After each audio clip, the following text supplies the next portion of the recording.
Bon, maintenant on va plutôt attaquer les choses un peu plus grandes et un peu plus... Oui, voilà. Donc un peu d'histoire. Donc en fait les premières serres sont apparues au milieu du 19e siècle. Bon, pourquoi? Ben, c'était pendant la période colonialiste, donc c'est-à-dire que les pays par ici allaient coloniser des pays où il y avait beaucoup de ressources bon, minières, mais aussi végétales. Donc, et ces colons sont revenus avec des plantes, je dirais, tropicales. Et bon, voilà, ils auraient bien voulu faire pousser ça par ici aussi, mais il n'y avait pas le climat qu'il fallait. Donc, grâce à la période d'industrialisation donc du verre plat, on a commencé à fabriquer du verre plat en série. Donc ça permet de faire des vérandas, voilà, des verreries, des orangeries, et par la suite des serres. Et aussi par l'essor de la sidérurgie, donc la ferronnerie. Donc on a commencé à assembler, à faire des profilés, voilà, à assembler par dérivés. Bon après par soudure, ça a permis de fabriquer plein de choses grâce au fer et au verre plat. Voilà, les orangeries, donc voilà, c'était souvent les gens riches qui avaient des moyens. C'était des rois, voilà, l'État aussi, voilà, qui voulait aussi avoir des agrumes, par exemple, montrer aux gens, voilà, comment pousser les agrumes. Voilà, donc on a réalisé de grands bâtiments. Au départ, les serres, c'était pas vraiment ça, c'était un abri avec de la paille dessus, donc on protégeait au maximum. Et ensuite, avec le verre, ça a permis d'avoir quand même plus de lumière. Voilà, et d'enfermer ça un peu plus efficacement.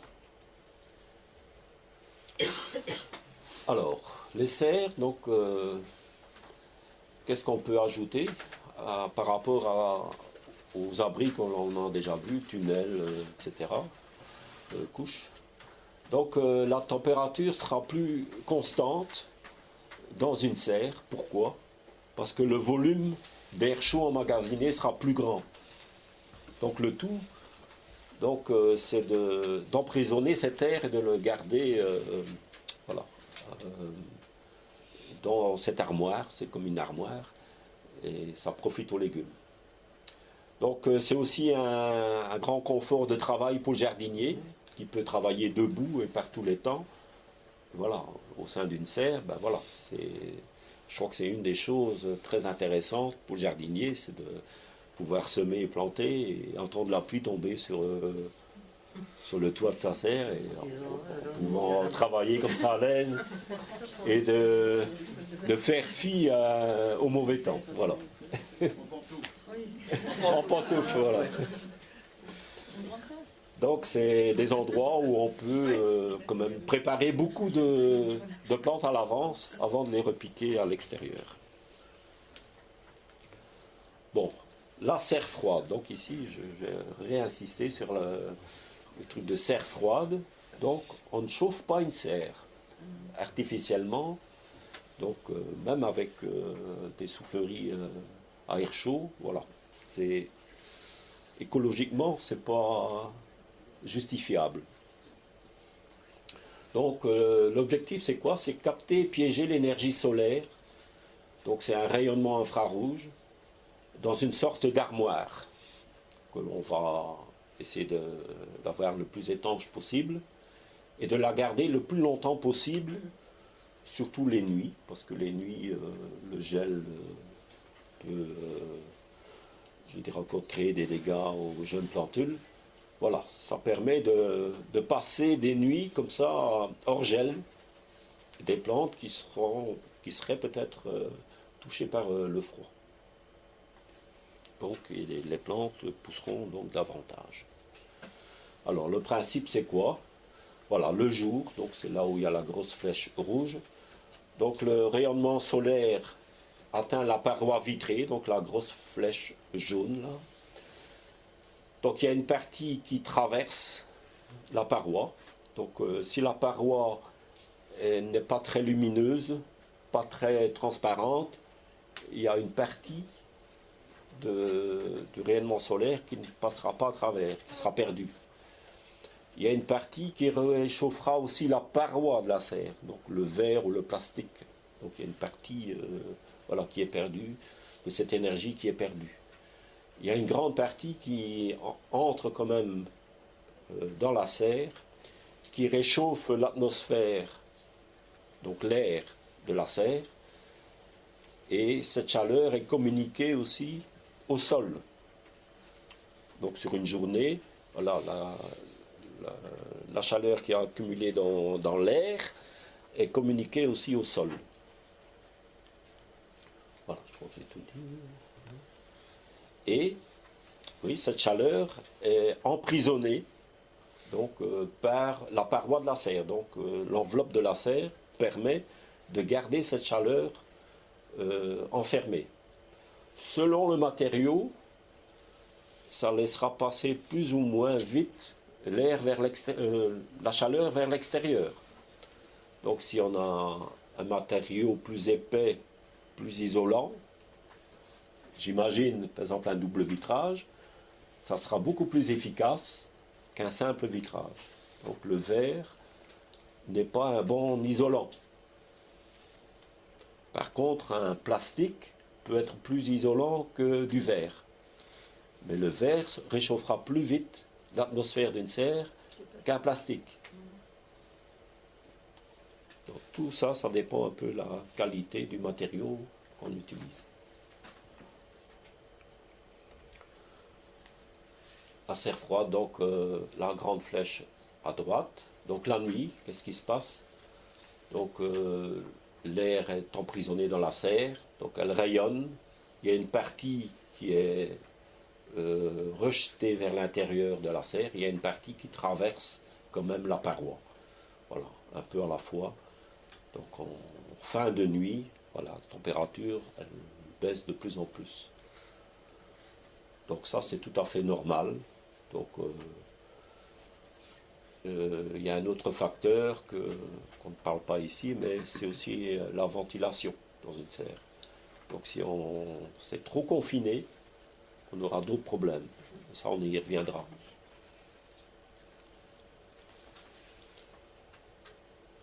Voilà.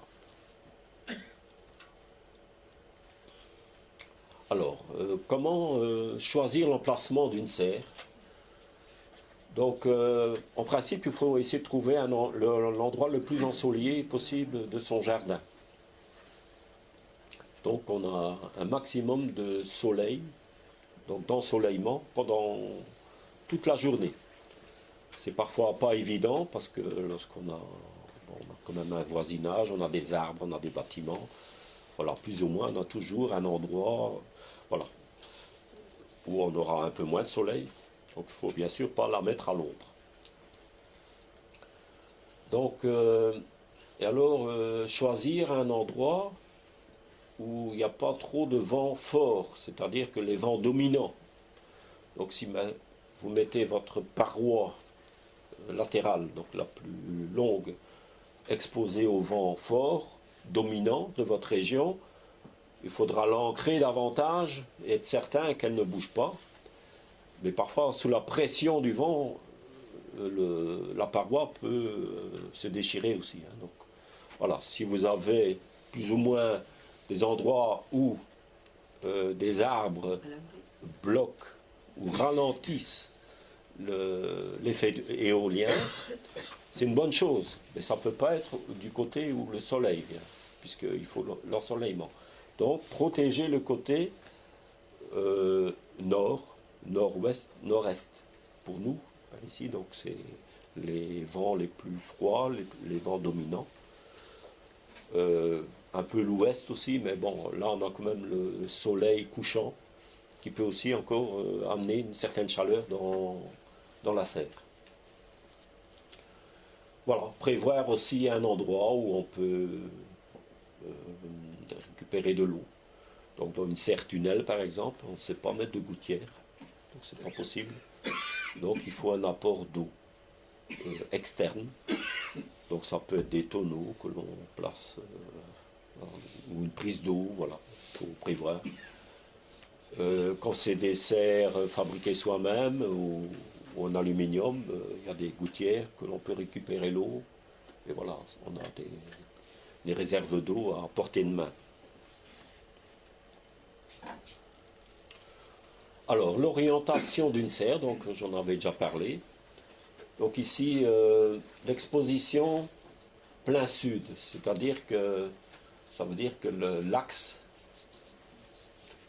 du fait du toit est est-ouest, c'est-à-dire que la plus grande paroi est exposée au soleil. Donc c'est intéressant pour... donc, c'est une serre qui sera chaude, puisque c'est les rayons de soleil qui sont les plus chauds à midi, donc au sud, qui va réchauffer le plus la serre. Mais en été, ça peut être un inconvénient, c'est qu'il y aura surchauffe. Donc, exposer plein sud, c'est parfois pas toujours très intéressant pour cette raison-là. Donc, on peut pallier cet inconvénient en y mettant des voiles d'ombrage, donc dans les serres type bois ou aluminium, voilà, on vend des voiles. On peut chauler aussi les parties vitrées. Ou bien on prévoit des arbres caducs, à feuilles caduques. Ça peut être une vigne, ça peut être des tournesols, ça peut être quelque chose qui fait un ombrage qu'en plein été et qui limite un peu l'ensoleillement. Bon, c'est un peu contraire à ce au but recherché. Une vigne, par exemple, peut aussi ombrer la partie, voilà. Donc une vigne n'a pas de feuilles en hiver, donc ça laisse entrer le soleil facilement. Et ensuite, en été, ben, voilà, ça fait un ombrage, donc est profitable au raisin. Et tu la mets à l'intérieur, la vigne? Oui, on peut mettre, bon, voilà, on peut mettre le pied à l'extérieur, il sera alimenté en eau par l'extérieur, et les fruits sont à l'intérieur. Par drainage, il ira chercher l'eau, une vigne. Oui, mais ça sera peut-être au détriment de ce que vous plantez dans votre serre. Donc, ce que la vigne prend sera au détriment de ce qu'on plante. Ça va peut-être aller beaucoup plus profond que le légume. La vigne, c'est assez, je crois, les racines, c'est assez... Superficiel. Je pense. Ça descend fort bas. Hein. Oui. Ouais, bon, voilà, c'est un... Parce que même dehors, elle ira pomper l'eau. Hein. Juste derrière la paroi, pareil. Ben, c'est-à-dire que quand c'est une serre fabriquée soi-même, ben, voilà, on peut prévoir un trou que le pied reste à l'extérieur, et voilà. Donc, il est alimenté naturellement par les eaux de pluie, et il ne viendra pas prendre l'humidité qui est nécessaire aux légumes à l'intérieur de la serre, en été. Bon, l'exposition est-ouest, c'est-à-dire que voilà, le fait du toit, c'est nord-sud, donc ça veut dire que c'est par exemple les portes d'accès qui seront au plein sud, donc on expose beaucoup moins la serre en plein soleil, et on a quand même des réchauffements intéressants en début de journée, parce que l'est, donc voilà, le soleil levant, voilà, ça permet d'apporter une certaine chaleur assez vite. Arrivé midi, le soleil va plutôt donner sur les plus petits côtés, donc il y aura moins de surchauffe, mais la chaleur est déjà présente dans la serre. Et alors à l'ouest, il y a le soleil couchant, donc ça permet d'avoir une serre plus tempérée, donc avec moins de surchauffe. Voilà, il y a juste l'inconvénient, c'est peut-être l'exposition ouest, quand il y a des vents forts, dominants. Bon, et là, il faut prévoir des coups de vent. Donc il y a moins de dessèchement de la terre, et des brûlures de plantes dans cette orientation-là. Alors, on m'a posé ce matin la question, quelle grandeur choisir pour une serre? Ben, au début, on pense tout de suite aux tomates. On dit, ah ouais, ben, je vais mettre tout plein de tomates. Voilà. Donc, voilà. Je dis, ben, je vais mettre 10 pieds ou 12 pieds de tomates. Ben voilà, ça me suffit. Donc, sans penser à autre chose. Et après, avec le savoir-faire, ben, tout doucement, on dit, tiens, ben, j'essaierai bien des pieds de poivron, un peu d'aubergine. Voilà. Melon, des concombres. Voilà. Et ça s'ajoute, ça s'ajoute. Et après, on se rend compte que notre serre est un peu petite. Donc il faut se dire qu'une petite serre coûtera plus cher au mètre carré qu'une plus grande. Parce que, bon, il faut plus de matériaux pour fabriquer une petite serre, proportionnellement à la surface, qu'une plus grande. Et alors, on aura beaucoup plus de satisfaction avec une plus grande, parce que bon, ça permet de mettre plus de choses, des choses de plus en plus nombreuses, mais en plus, il y a un volant thermique dans la serre, c'est-à-dire que le volume d'air emprisonné est plus grand, donc cet air-là va se garder plus longtemps. Ça veut dire qu'une serre, une petite serre se refroidira plus vite qu'une grande serre. Donc ça permet de tempérer davantage les températures à l'intérieur d'une serre. Donc moi je dirais pas descendre en dessous de 10 à 12 mètres carrés. Bon, ça c'est chacun selon ses moyens, la place disponible. Voilà, ça c'est. Mais sinon, quand on se prend là-dedans, ben voilà, c'est jamais grand assez. Oui, mais bon, il y a plein de choses automatiques aussi hein, qu'on peut mettre en place. Ben, voilà. Mais tout ça, c'est une question de budget alors. Hein. Alors, les structures de la serre. Donc, la structure.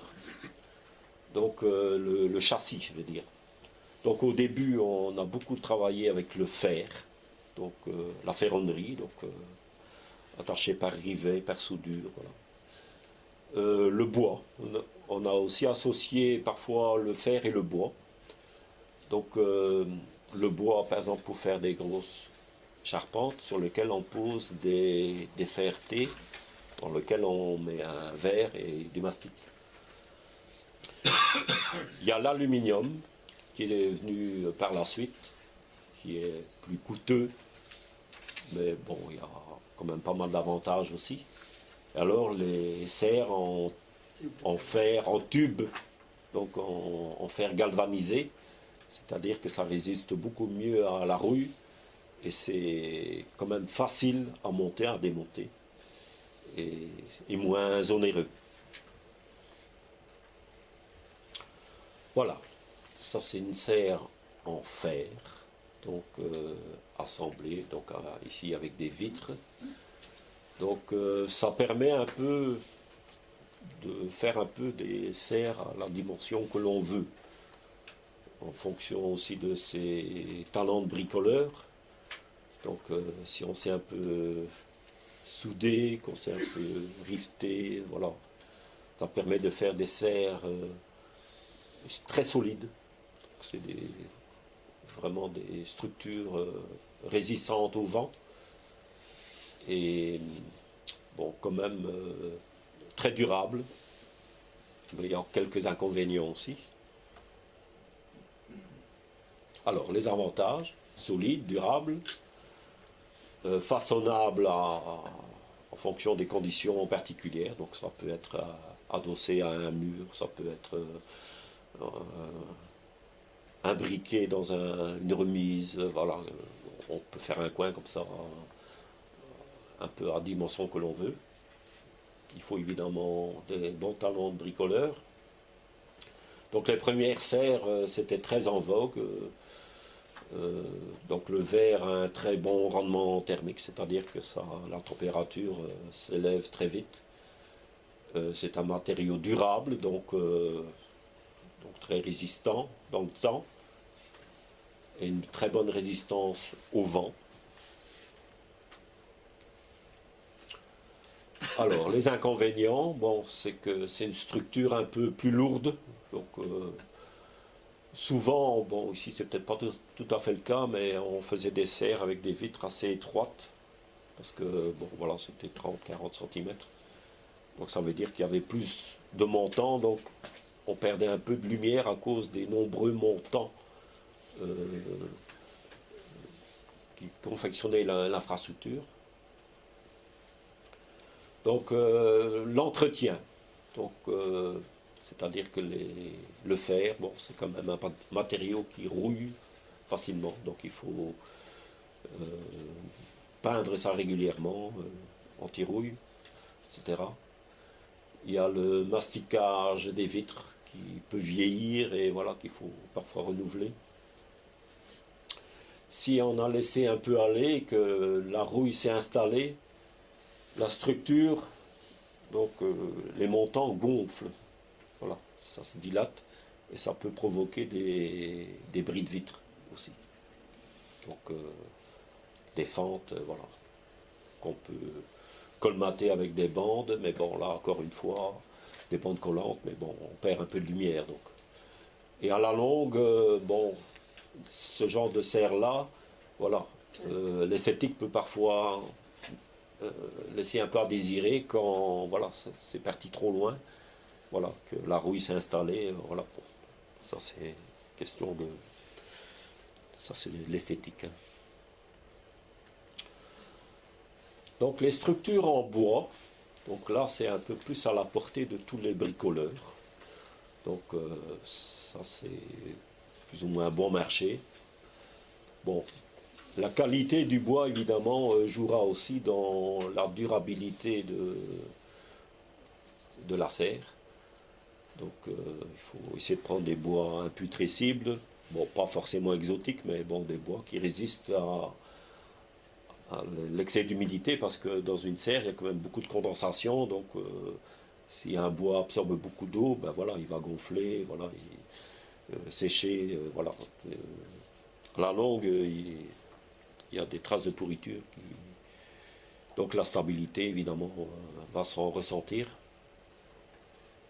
Donc on peut utiliser quoi comme paroi? Donc le verre, évidemment. On peut mettre une feuille de plastique souple, donc sur la vidéo, enfin la photo qu'on a vue précédemment. Donc c'était une plastique souple, donc bon marché. On peut mettre un plastique plat ou ondulé. Donc il y a des matériaux en polyester là, donc l'ondulé cristal, qui garde quand même longtemps une bonne transparence, mais à la longue, bon, il y a quand même un vieillissement qui se fait. Bon, alors il faut songer à remplacer quand même ce matériau. Il y a aussi les panneaux polycarbonate. Donc il y en a même en double épaisseur. Voilà, c'est assez isolant, mais certaines sont cassantes. Donc ne résistent pas à la grêle par exemple. Celles qui sont un peu plus souples résistent mieux.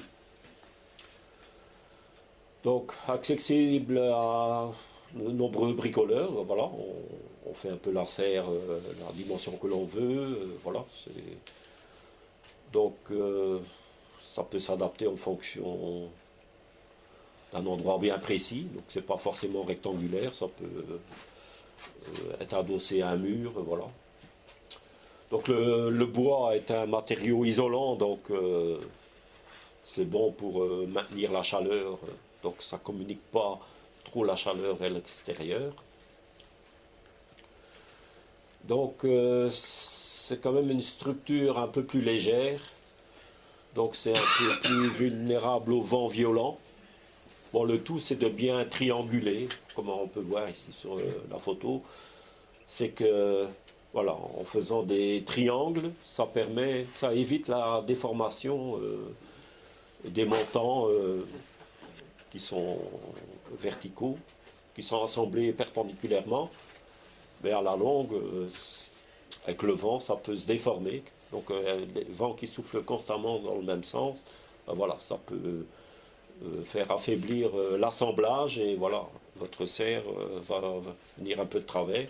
Si vous triangulez convenablement, vous évitez ces déformations.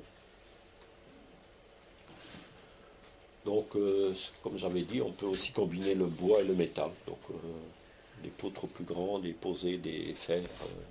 Voilà. Donc, c'est moins coûteux que le fer. Donc, c'est un peu plus à la portée de tout le monde.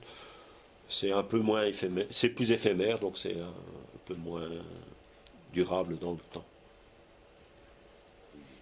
Voilà, moins durable dans le temps. Les pourritures, si voilà, on n'a pas un bois résistant à l'humidité qui supporte ça. L'avantage, c'est qu'on peut facilement la démonter, et, bon, recycler. On peut, quand c'est un peu pourri, ben, on peut en refaire une autre, et voilà, le bois, on peut le récupérer d'une façon. Donc souvent, les structures en bois sont un peu plus épaisses, donc les montants sont un peu plus épais, donc on a un peu moins de lumière. Ça peut jouer. Et à la longue, ben, c'est vrai que parfois l'esthétique, bon, il y a des bricoleurs qui sont soigneux pour l'esthétique, et il y en a d'autres, on utilise des boîtes palettes, bon, ben, ça va aussi, hein, bon, voilà. Si c'est que pour quelques années, bon, on refait après, un peu mieux. Voilà, mais c'est pour accessible à toutes les bourses. Alors, la structure en aluminium, donc là, c'est quand même quelque chose de plus coûteux, évidemment, mais c'est plus durable aussi. Voilà. Donc c'est l'avantage, donc c'est une structure légère, mais rigide, donc solide. C'est-à-dire que c'est assemblé, parfois même en atelier, et c'est livré comme ça. Et il suffit d'assembler, et voilà. Donc ça permet aussi des vitrages plus larges. Donc si on adopte un vitrage de 4 mm, on peut aller jusqu'à 75 cm de large. Donc ça permet d'avoir moins de montant et d'avoir plus de lumière dans sa serre. Si ce sont des serres de 3 mm d'épaisseur, les montants seront un peu plus proches. Pourquoi? Parce que le verre de 3 mm est moins résistant au vent et, voilà, et à la pression. Donc souvent ce sont des profilés bien étudiés. Donc il y a souvent les cornières, les corniches qui sont intégrées au montant et très peu visibles.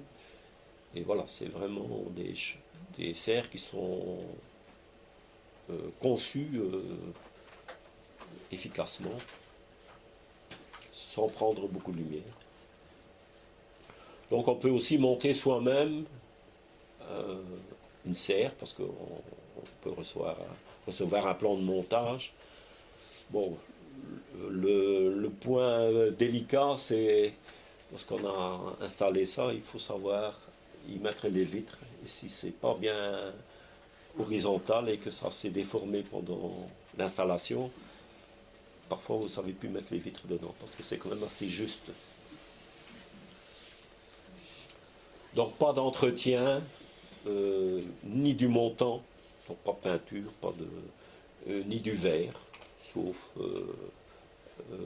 par casse accidentelle, ou bien de très grosses grêles, ça peut arriver aussi. Donc l'esthétique, bon, c'est quand même plus soigné, et il y a même un choix en coloris, vert, rouge, orange, voilà. Souvent c'est la couleur naturelle, le gris. Bon, l'inconvénient, c'est que pour fabriquer l'aluminium, ces usines, bon, c'est pas des modèles écologiques. Ça crée beaucoup de déchets.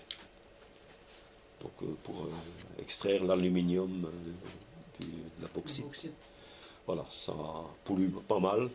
Mais en compensation, c'est que bon, ces serres-là, on les remplace quand même pas chaque année. Donc, c'est quand même des choses durables. Donc c'est quelque chose qu'on va garder longtemps, donc on ne va pas en refabriquer, on n'aura pas besoin de plusieurs serres sur sa propre vie, quoi. Donc évidemment c'est plus coûteux. et c'est parfois limité dans des mesures standards. Parce que quand on vend hors standard, ben, c'est possible, mais il y a un surcoût. Alors il y a le choix, dans le choix des coloris. Les profilés colorés sont évidemment plus chers. Voilà, il y a aussi des serres à parois obliques. Donc c'est peut-être un peu moins courant que les parois verticales. L'avantage, c'est que ça a une meilleure incidence au niveau du rayon du soleil, c'est-à-dire que le soleil n'est pas à l'horizontale, évidemment, il est comme ça incliné à l'horizon. Donc le rayonnement solaire traverse plus facilement ces parois-là, donc il y a un léger boni dans le rendement de chaleur dans ces serres-là. Donc la base est un peu plus large, donc un peu plus inclinée, donc le vent a tendance à passer sur les parois et voilà, sans plaquer quand c'est verticalement, voilà, ça plaque plus, le vent se plaque contre la paroi, donc c'est une meilleure résistance au vent de par sa forme. Bon, évidemment, ces découpes en oblique, bon, ça, il y a un léger surcoût aussi, mais bon, ce n'est qu'une fois au départ, ou lors d'une casse qu'il faut ouvrir un peu plus son portefeuille. Donc, je vais vous passer une petite vidéo maintenant de la serre en aluminium.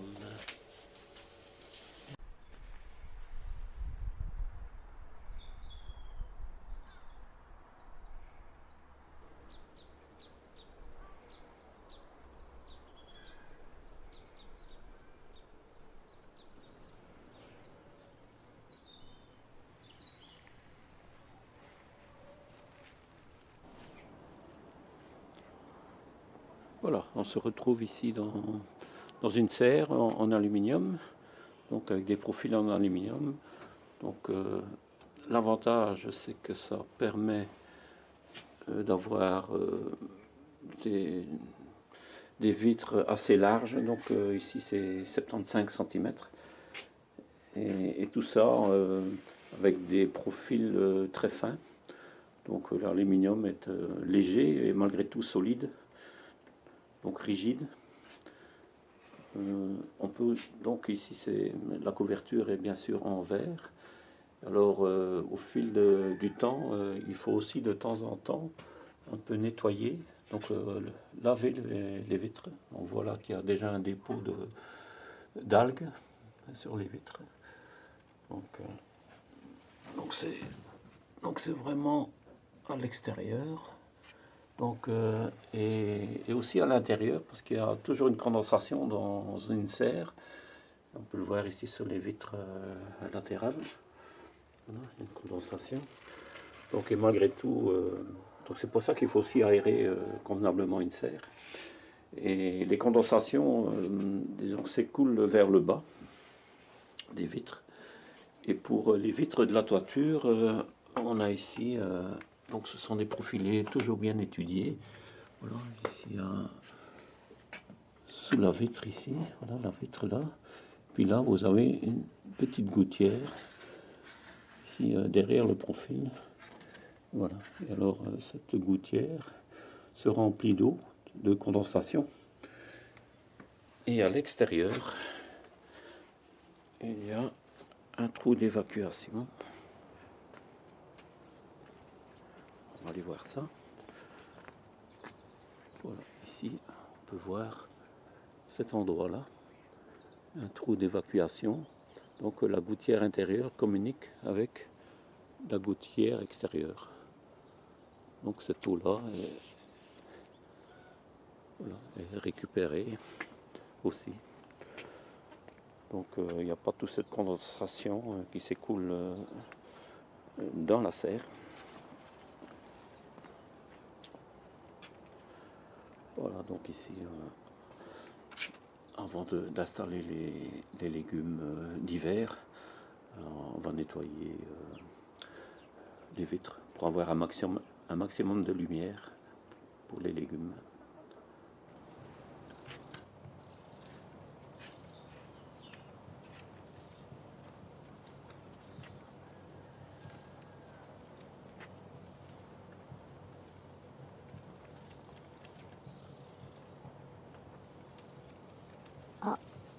Bonjour Michel.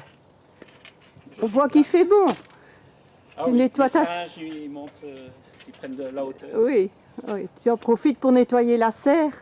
Oui, c'est le grand nettoyage. Et, bon, c'est pas uniquement une question d'esthétique, c'est surtout une question de lumière. Donc il faut que les D'accord. parois de la serre soient les plus claires possibles. Ah oui. Ici, nous sommes en automne, donc je les nettoie avant l'hiver, parce qu'il y a une pellicule d'algues vertes qui s'est mise sur les vitres. Et alors, il vaut mieux l'enlever. Parce que déjà en hiver, on n'a déjà pas beaucoup de lumière. Alors si en plus il y a cette pellicule verte qui vient recouvrir ici des vitres, eh ben, on a encore d'autant moins de lumière dans la serre. Ah oui, d'accord. Moins de lumière, ça veut dire que la serre se réchauffera moins vite. Et les légumes auront moins de lumière aussi, donc ils seront plus chargés en nitrate. Ah d'accord, oui. Et voilà, et ça, il faut éviter ça. Alors, moi je fais ça une fois par an, parfois deux, donc peut-être que ça sera nécessaire de refaire ça au printemps. Donc j'utilise simplement une savonnée faite avec du bois de Panama, avec de l'eau tiède. Et voilà, on passe partout sur les vitres, on frotte bien. Et ensuite il suffit simplement de sécher, de passer au jet, voilà, et pour rincer. Et voilà, donc c'est le bois de Panama, c'est pas du tout toxique pour la terre, donc ça peut même tomber sur la terre s'il n'y a pas de souci. Ah oui, d'accord. Donc important, l'extérieur, mais aussi l'intérieur, parce qu'à l'intérieur, il y a souvent de la condensation sur les vitres. Et là où il y a de l'humidité, il y a aussi des algues qui se forment, et on peut avoir une pellicule verte à l'intérieur. Ah oui, d'accord. Donc, parfois, les plantes touchent les vitres aussi, et bon, elles ont souillé un peu les vitres. Et bon, c'est aussi un obstacle à la lumière. Donc, tant qu'on est occupé, on fait l'intérieur aussi. Ah oui. Et comme ça, on a une serre bien claire pour les cultures d'hiver. Ah, Ben voilà. d'accord.